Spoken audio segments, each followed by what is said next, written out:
जय श्री राम, हर हर महादेव। तो दोस्तों, महिलाओं को स्नान करते समय नहीं करनी चाहिए यह गलतियां, आइए जानते हैं।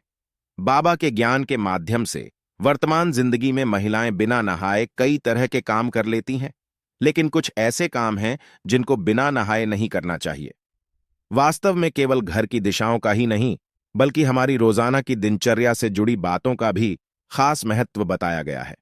अक्सर देखने में आता है कि लोग नहाने के बाद बाथरूम को यूं ही गंदा छोड़ आते हैं। वास्तव में इस आदत को बहुत ही गंदा माना गया है।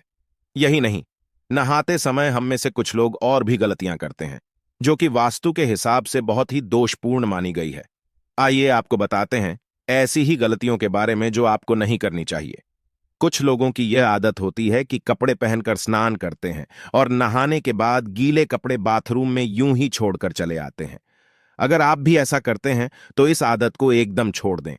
आपके ऐसा करने से सूर्यदेव आपसे नाराज हो जाएंगे और फिर आपके जीवन में सम्मान और प्रताप की कमी होगी। इसके अलावा वास्तु की दृष्टि से भी गीले कपड़े बाथरूम में छोड़ना सही नहीं माना जाता है। शादीशुदा महिलाएं नहाने के बाद साज श्रृंगार करती हैं, काजल, चूड़ी, बिंदी और सिंदूर लगाती हैं, जो कि हर सुहागिन महिलाओं को करना चाहिए। लेकिन इस बात का ध्यान रखें कि गीले बालों में सिंदूर नहीं लगाएं। वास्तु के अनुसार गीले बालों में सिंदूर लगाने से बचना चाहिए। ऐसा करने से घर की सुख शांति चली जाती है और मन में कई तरह के बुरे विचार आते हैं। इसलिए अगर आपके बाल धुले हैं तो पहले उसे सुखा लें या पानी को अच्छे से पोंछ लें। इसके बाद ही सिंदूर से मांग भरें। बता दें कि पूर्व दिशा की ओर मुंह करके स्नान करने से शरीर की गंदगी दूर होने के साथ ही नकारात्मक ऊर्जा भी दूर होती है। क्योंकि सूर्यदेव की दिशा पूर्व है, सूर्यदेव इसी दिशा से उगते हैं। वहीं सूर्यदेव तेज और प्रभावशाली ऊर्जा के स्वामी होते हैं। ऐसे में सुबह के समय पूर्व दिशा में सबसे अधिक सकारात्मक ऊर्जा होती है। वहीं जब आप इस दिशा की ओर मुख करके स्नान करते हैं तो शरीर से नकारात्मक ऊर्जा दूर होती है। सकारात्मक ऊर्जा के प्रवेश से आपकी किस्मत भी चमकने लगती है।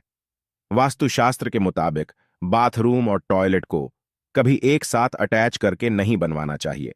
कमरे के अंदर कभी बाथरूम को ना बनवाए। अगर बाथरूम में लकड़ी का दरवाजा है तो उसे हमेशा बंद रखें। ऐसे में घर में नकारात्मक ऊर्जा नहीं आती है। बाथरूम के नल से पानी नहीं टपकना चाहिए। इससे आर्थिक तंगी का सामना भी नहीं करना पड़ता है। बाथरूम में नीले रंग की बाल्टी रखनी चाहिए।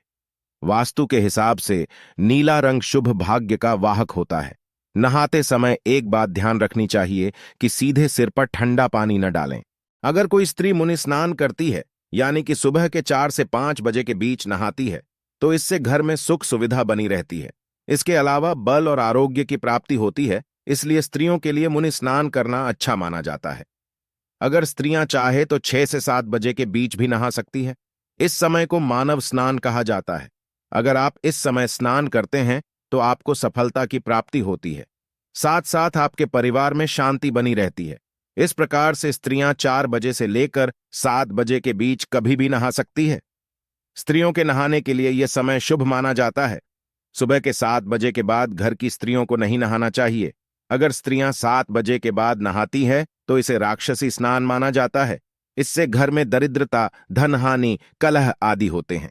नहाने के बाद आपको कभी भी पूजा की थाली को साफ नहीं करना चाहिए। अगर आप नहाने के बाद भगवान की पूजा करते हैं तो पूजा की थाली को नहाने से पहले ही साफ कर लें।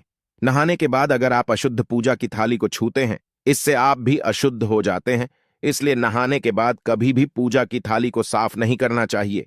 पूजा की थाली नहाने से पहले ही साफ कर लें।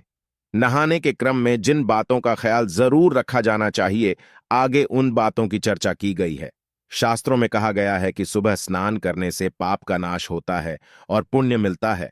ऐसा कहा गया है कि सुबह नहाने वालों के पास भूत प्रेत आदि नहीं भटकते। गंगा माता का कथन है कि स्नान करते वक्त कोई चाहे जहां भी मेरा स्मरण करेगा, मैं वहां के जल में आ जाऊंगी। तो दोस्तों, आपको हमारी यह जानकारी कैसी लगी, हमें कमेंट करके बताएं और साथ ही कमेंट में हर हर महादेव लिखना ना भूलें।